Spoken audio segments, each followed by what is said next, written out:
আসসালামু আলাইকুম। আপনারা সবাই কেমন আছেন? আলহামদুলিল্লাহ আমি ভালো আছি। আজকে আমি চিকেন বিরিয়ানি বানাবো। তার জন্য নিয়েছি এখানে 1 কেজি পরিমাণ মুরগির মাংস, ব্রয়লার মুরগি। আর আজকে আমি রাঁধুনি গুঁড়া মশলা, বিরিয়ানির গুঁড়া মশলা দিয়ে রান্নাটা করব। তার জন্য এখানে কিশমিশ, পেঁয়াজ বাটা, কিশমিশ বাটা, বাদাম বাটা, আদা রসুন বেটে নিয়েছি। আর এখানে পোলাও চাল নিয়েছি 500 গ্রাম, ধুয়ে রেখেছি। 1 কাপ পরিমাণ পেঁয়াজ কুচি নিয়েছি আর আগে থেকে পানিটাও ফুটিয়ে রাখছি। এখানে আমি গুঁড়া দুধ নিয়েছি, উষ্ণ গরম পানির সাথে গুঁড়া দুধটা লেবু দিয়ে ফেটিয়ে নিব, এতে করে টক দইয়ের কাজ হয়ে যাবে। আজকে টক দই ছাড়া এভাবেই আমি রান্না করব, গুঁড়া দুধ দিয়েই টক দইয়ের কাজটা করব। তার জন্য আমার কাছে কোনো টক দই নাই। আর যাদের কাছে এরকম টক দই না থাকবে তারা কিন্তু এরকম গুঁড়া দুধ বা গরুর দুধ দিয়েও লেবু দিয়ে এভাবে ফেটিয়ে রেখে রান্নাটা করা যায়। তো তেল দিয়ে দেবো একটা কড়াইয়ে। তেলটা গরম হয়ে আসলে এখানে আমি পেঁয়াজ কুচি দিয়ে দিয়েছি, দিয়ে দিব কিশমিশ বাটা, আদা বাটা, রসুন বাটা, পেঁয়াজ বাটা আর মরিচের গুঁড়া, লবণ। পেঁয়াজের সাথে সব কিছু মশলা, লবণ, মরিচের গুঁড়া দিয়ে ভালো মতো কষিয়ে নিচ্ছি।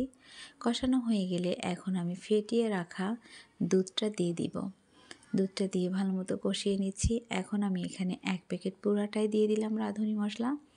রাঁধুনি বিরিয়ানি মশলাটা দিয়ে এখানে আমি পুরাটা পানি দিয়ে দিব, বাটিটা ধুয়ে পুরা পানি দিয়ে দিয়েছি।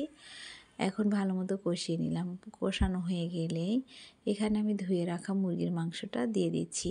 মুরগির মাংসের সাইজ একটু আমি বড় করে কেটেছি, তার জন্য একটু কাট করে নিয়েছি।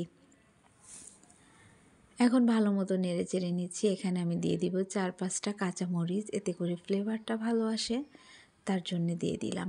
দিয়ে আরও একটু নেড়ে চেড়ে আমি ঢেকে দিব কিছুক্ষণের জন্য। কিছুক্ষণ পর ঢাকনাটা উঠিয়ে নিব। ঢাকনাটা উঠিয়ে এখন আরও আমি 10 মিনিট পর্যন্ত রান্না করে নিব। কষিয়ে ভালো করে রান্না করে রেখে দিলাম। রান্নাটা হয়ে গেলে এখন আমি এখানে আরেকটা হাঁড়ি বসিয়ে দিব। অনেকটা সুন্দর হয়েছে রান্নাটা, একদম জুসি জুসি। হাঁড়ি বসিয়ে দিয়ে এখানে আমি পরিমাণ মতো তেল দিয়ে দিব। তেলে দিয়ে দিব এখানে 1/2 কাপ পেঁয়াজ কুচি আর আদা রসুন বাটা। দিয়ে দিব 1.5 চামচ পরিমাণ ঘি। ঘিটা দিলে ভাতটা অনেকটাই সফট হয় আর ফ্লেভারটা খুবই ভালো হয়। বিরিয়ানির সেন্টই অন্যরকম। বিরিয়ানির সেন্ট যদি না আসে তাহলে বিরিয়ানি মনেই হয় না। সব কিছু একসঙ্গে দিয়ে ভালো মতো নেড়ে চেড়ে নিলাম। এখন এখানে আমি দিয়ে দিব 500 গ্রাম পোলাওর চাল। এখানে আমি আগে থেকে ধুয়ে রেখেছি।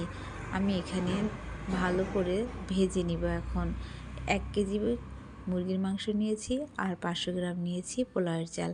মাংসের পরিমাণটা চালের চেয়ে একটু বেশি হলে খেতে বেশি মজা লাগে, তাই খেয়াল রাখবেন সব সময় মাংসের পরিমাণটা একটু বেশি রাখবেন আর চালের পরিমাণটা কম রাখবেন, তাহলে টেস্টটা বেশি আসবে। যখনই এরকম ঝরঝরা হয়ে যাবে তখনই আমি এখানে পানি দিয়ে দিব। আগে থেকে গরম পানি করে রেখেছি, ওই গরম পানিটাই দিয়ে দিব। ভালো করে ভাজলে পোলাও চাল বা খিচুড়ি বা বিরিয়ানি সবটাই ঝরঝরা হয়। এখন এখানে আমি পানি দিয়ে দিলাম, দিয়ে দিব লবণ। লবণটা দিয়ে আমি আরও 2 প্যাকেট গুঁড়া দুধ নিয়েছি আর এখানে উষ্ণ গরম পানির সাথে এই দুধটা গুলে নিব। এখানে আমি গুলে দিয়ে দিব। ভালো করে নেড়ে চেড়ে এখানে আমি দিয়ে দিচ্ছি 4-5টা কাঁচামরিচ দিলে অনেকটাই ভালো লাগে। আমার কাছে খুব ভালো লাগে কাঁচামরিচের ফ্লেভারটা, তাই আমি এখানে কাঁচামরিচটা দিয়ে দিলাম। আপনাদের ভালো না লাগলে নাও দিতে পারেন। দিয়ে কিছুক্ষণ পর ফুটে আসলে এখন একটু ভিজা ভিজা থাকা অবস্থায় আমি এখানে রান্না করা মুরগির মাংসটা দিয়ে দিব। মুরগির মাংসটা দিয়ে ভালো করে নেড়ে চেড়ে আরও কিছুক্ষণ জ্বালিয়ে নিব। জ্বালানোটা হয়ে গেলে যখনই একটু ভেজা ভেজা থাকবে তখনই আমি একটা তাওয়ানি দিয়ে দিব, এতে করে নিচে লেগে যাবে না, ভাতটা ঝরঝরা হবে। তাওয়ানিটার উপরে দিয়ে দমে দিয়ে রাখবো 5 মিনিটের মতন। 5 মিনিট পর এটা আমি উঠিয়ে নিব।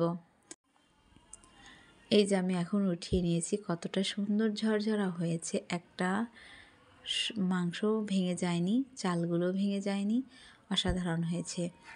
তো রান্নার ভিডিওটা যদি আপনাদের ভালো লাগে অবশ্যই লাইক, কমেন্ট, শেয়ার করবেন।